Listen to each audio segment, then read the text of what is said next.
So let me tell you a little story first of all, right? Many moons ago, I had another ZZR 1100, loved the bike to bits, used to do tons of miles on it. And one of the things it had, which made my life so much easier, was an automatic chain lubricator. Okay, now why is that important for those of you who have no interest in chain lubrication? Well, let me tell you. First of all, chains and sprockets are damn expensive. And if you don't get the lubrication right, they're going to stretch, they're going to wear.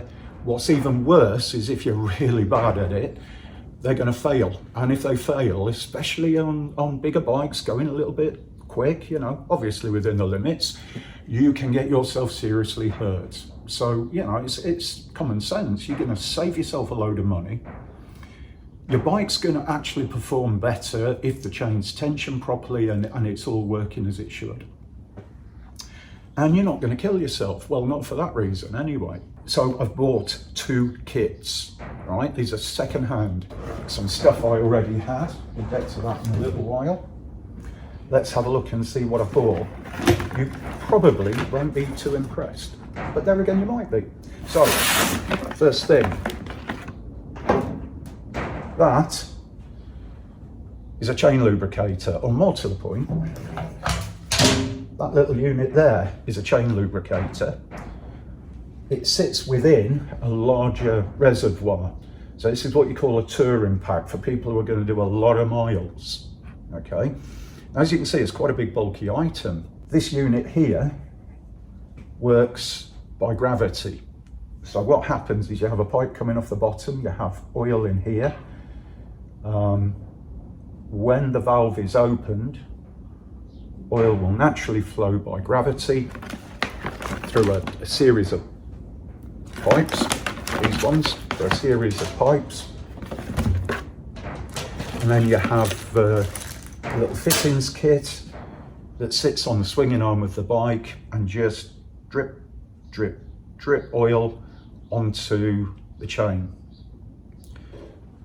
To open and close the valve, because you don't want this sat here now just dripping oil everywhere, the black hose connects from the top unit, which is the valve unit, and it goes to the inlet manifold on your vehicle. Now, I've got a fuel injected bike. I also have a bike that's carburettor.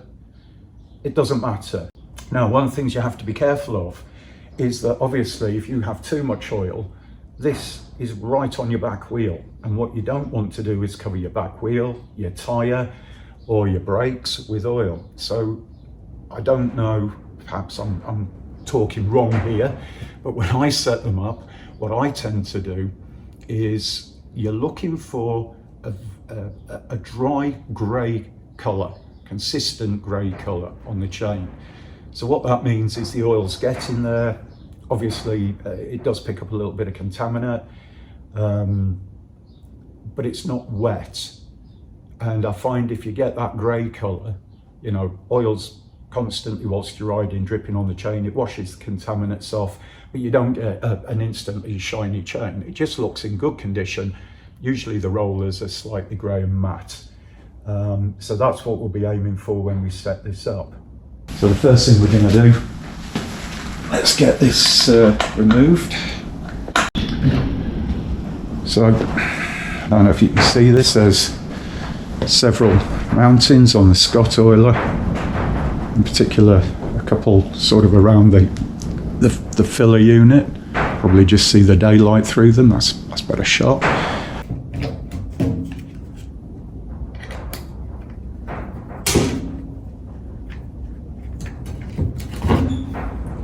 So what I'm doing here, Allen bolts actually are tight fit into this housing. So there you go, there she goes. Let's get the first one in.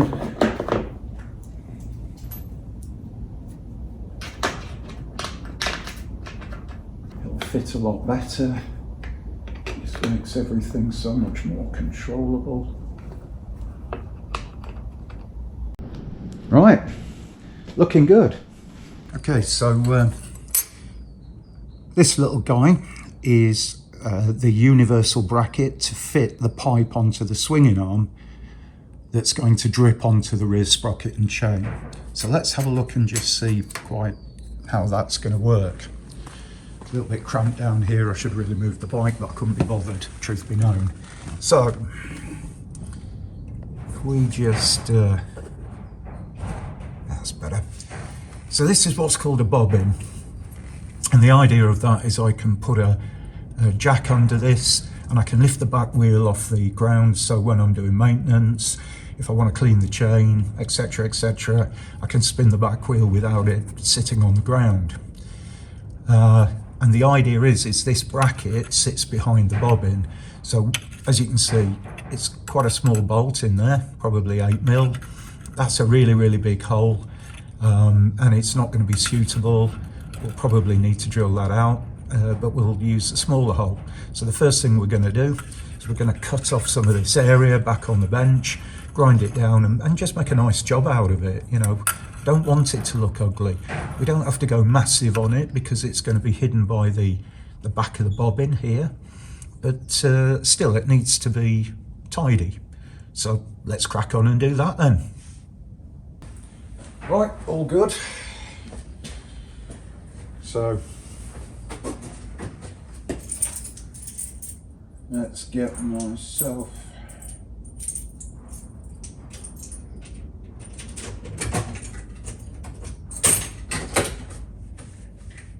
marker pen.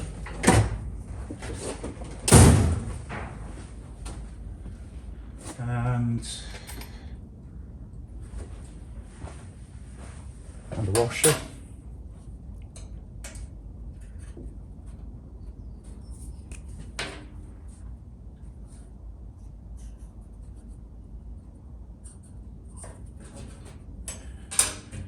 Now I could very easily just stick that somewhere and get the grinder out and take this out with the grinder, but if I start doing things like this, it's a lot of noise.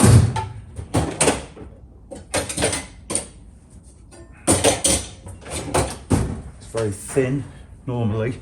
When you come to hacksaw something, the rule of thumb is that you should have at least 2 teeth of the hacksaw blade touching the steel at any one time. If the metal's thinner than that, or the blade tooth pitch is larger, it's going to jam and you're going to end up bending a flimsy little bracket like that. So when I look at this, have I got 2 teeth? I don't think so. So we'll just take it nice and easy. If it doesn't work out, I'll cut it in some other way, but it gives you something to look at.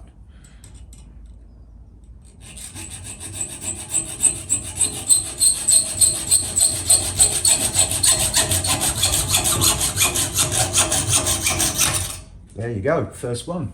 Didn't do too bad. It wasn't a total nightmare. And I've cut back off the line because we're going to nip over to the... Actually, I was going to say we're going to nip over to the grinder, but we're not. I'll get a file out and do it the old-fashioned way. Actually, I might do a little bit on the grinder. It's just tedious otherwise. Now, you can see the line. I can't, so...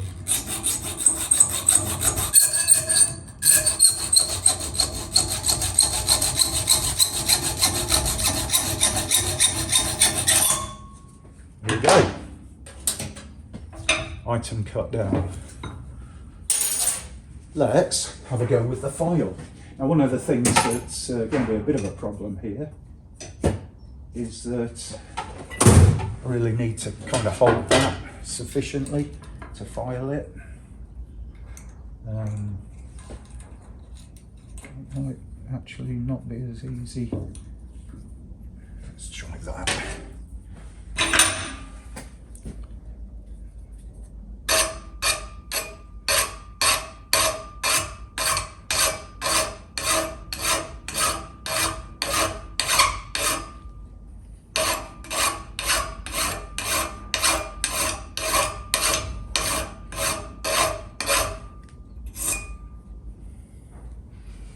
Yeah, I'll tell you what, let's play with the big boys.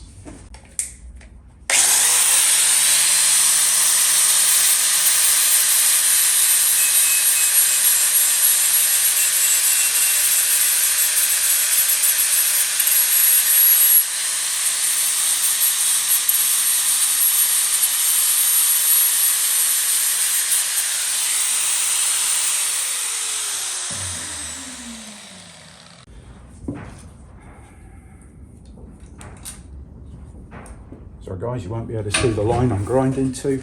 I can.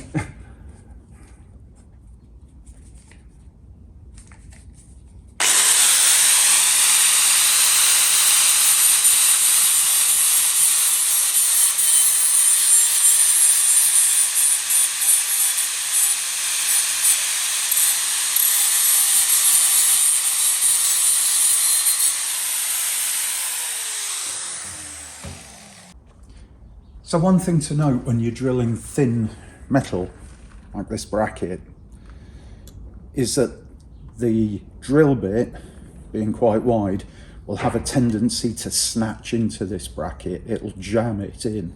So you have to drill very carefully, and you have to make sure, do not hold with your fingers, because if it pulls it out, you know, it's quite a thin bit of metal, it could easily cut you, fly across the workshop.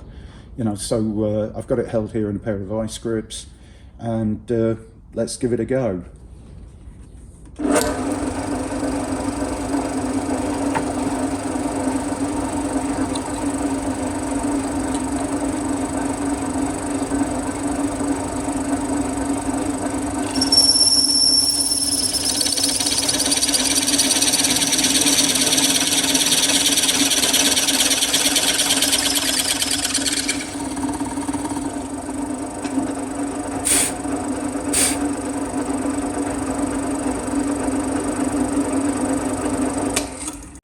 Okay guys, so this is a deburring tool, cheap plastic handle, very good little metal blade, nicely curved so it works. So I'm going to put this into the, put our workpiece into the vise and see if I can show you how this little tool works, okay?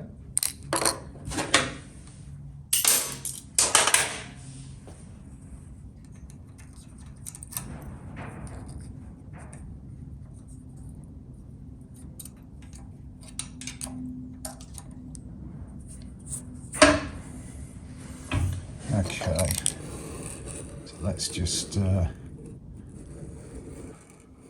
I'm trying to do is get a bit of angle. You can just see the edge of that burr there. So I'm working on the back first, just taking a little shaving off there. And then I'll try and do it from the front. I think the vise might get in the way, but basically you just put the tool in. And you go around. I hope you can see the little metal shavings there. There's still a little bit more at the top there that needs doing. And this just cuts that burr off. No power tools needed, no electricity used. Clean, simple, and I hope that showed what I was trying to show you. Right, back to the bike. Let's get this sucker fitted. Okay, so back at the bike. Now, if you look end on the bracket, there's like a little curve in there, and that's where the pipe's going to fit.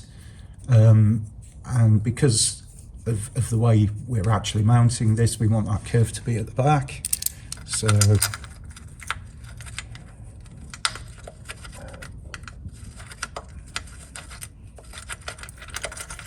what I'm going to do is I'm going to quickly just tighten this up, so a little bit over finger tight.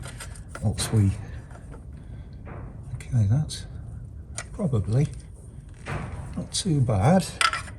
Just going to nip that up a tad. Now, can we use a cable tie to hold that pipe in place?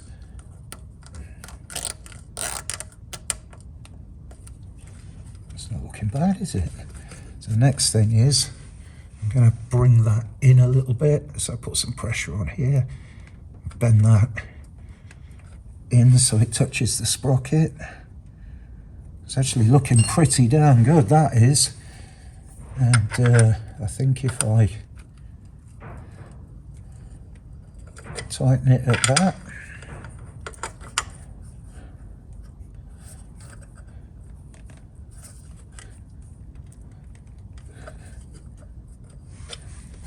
How's that looking? How is that looking indeed? Let's see if I can just move that round. So there we go. Our little tube, if you can see that, is just hovering over the height. I'll bend that bracket in a little bit more so it puts some pressure on this sprocket. This is quite smooth, so it can rub on that. And then the next job is just to route all this pipe work and bring the pipe work up. So let's get a bit of wide angle on this. So we're going to come along the swinging arm and then head up this section of the subframe. We'll probably then go across on this section, or maybe a little bit higher up, because what we need to do, and excuse the camera work here, is that pipe needs to fit on that little brass fitting just there. So we'll probably come out here where my finger is and down to there.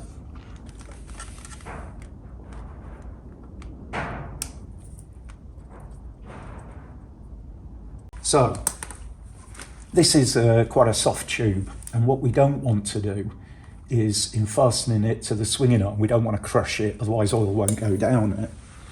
So as part of the kit that I've been given, we have a couple of heavier sort of like plastic tubing, and what that means is we'll cable tie around those, one there, one as we get a little bit further down, and that will ensure that the chain, that the tube doesn't get crushed. So first thing, let's get this held in place.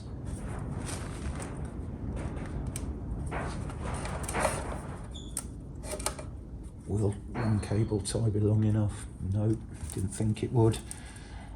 So we'll use a second.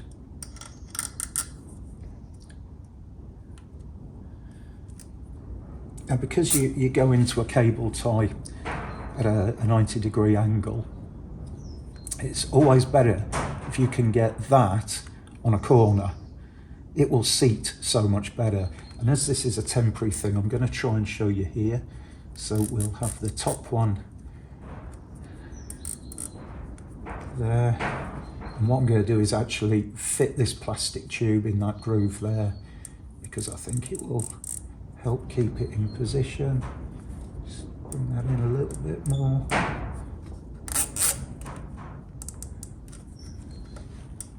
And then really tighten that down. And I think if we do another one, we can reduce that swing.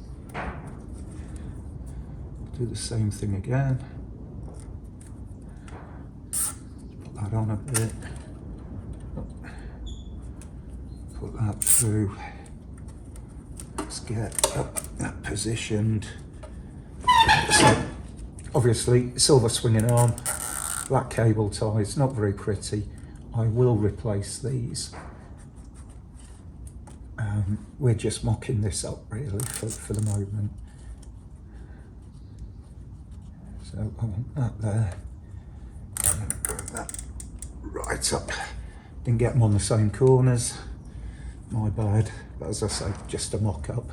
Again, using our straight edge cutters, running along the edge of this, so pushing that right up to the plastic shoulder.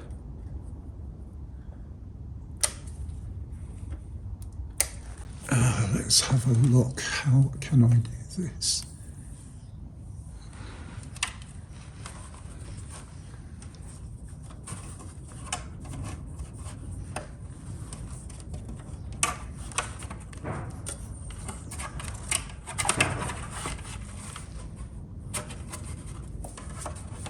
Okay, well, that's not quite what I wanted to do, but I have found a way. One.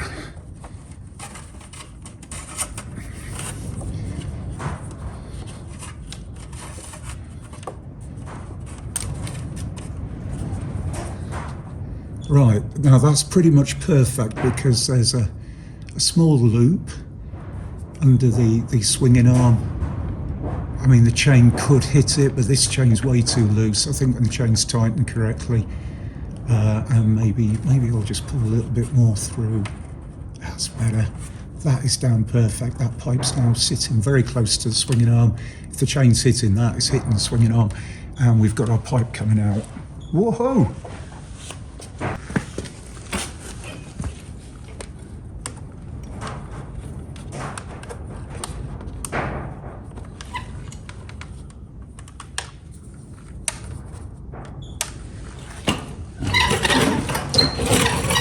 Let's have a little look around here and see how this is going to go. I'm reckoning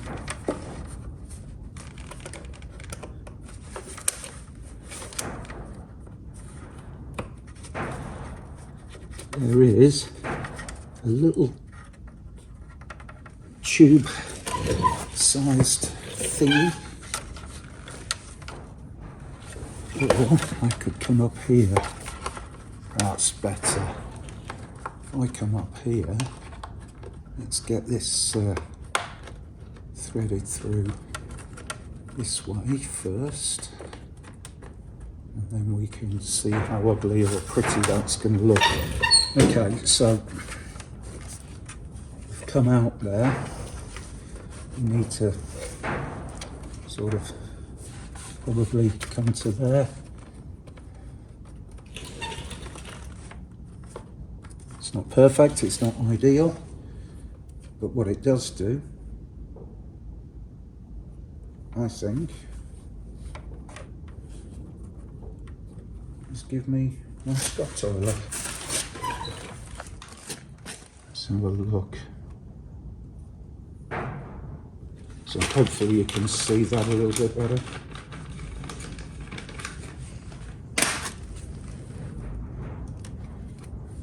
Just for the moment, put that in there.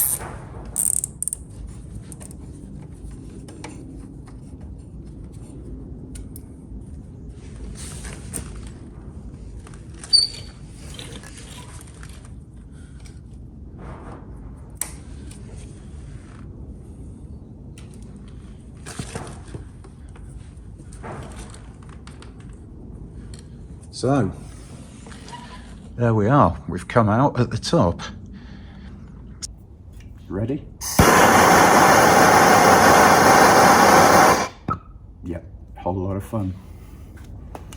Now, the art to this is to warm up the pipe, and bearing in mind, right, we're only going to put probably, you know, like a quarter of an inch or 8mm, something like that, onto the fitting. You don't need to heat up a whole massive load of pipe. The other thing is this will burn that pipe, and if you set it alight, it's going to drip plastic everywhere. So you're warming it, you're not toasting it. So let's give that a go and see how successful we are.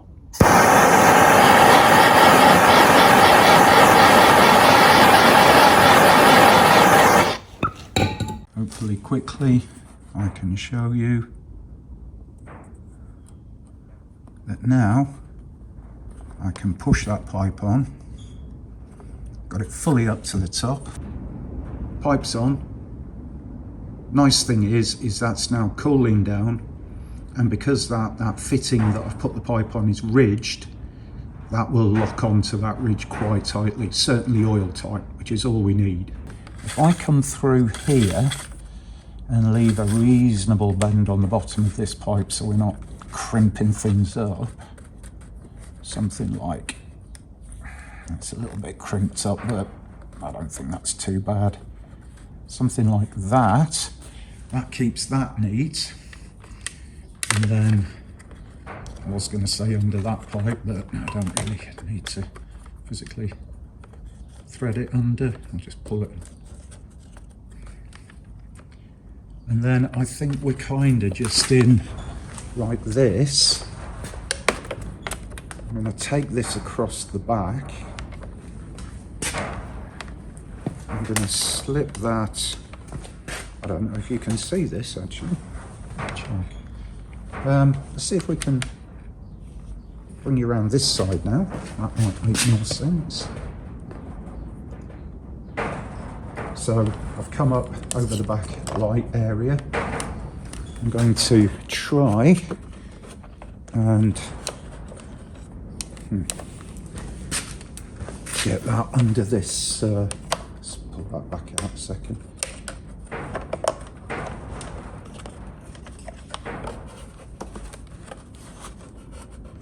Oh, look at that. I am a threading genius. Okay, so we're under that. And then all we've got to do is take that round the back of the seat mount and then just join these two pipes together with a proper coupler. So guys, let's have a recap on what we've done. Tank's mounted successfully, full of oil, really nice. I won't have to spend any money on that one. We've got our feed tube now coming from the tank through the framework to this middle point. We've got our feed tube coming from the sprocket through the bracket that we tidied up and fitted under the swinging arm up the chassis rail here. All we've got to do, get a connector in there and run the vacuum hose, which, as I said, I'm not going to do yet until I've printed out the proper sheets, pardon me, and made sure I can do that without any problem. So we've got a number plate and a joiner to purchase, and then we can get this job finished. Okay, so I'm going to have my cup of tea. I think that's it for this one. It's been a long one. Thank you very much for joining me. Thank you very much if you stayed to the end of it.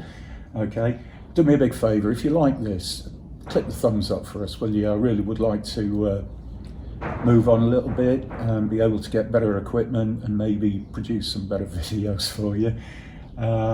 Also, if you have any comments, please leave comments. It's always interesting to see what you've got to say. We will be doing more jobs in the workshop. Right now I need to tidy up. Have a good one. Cheers now.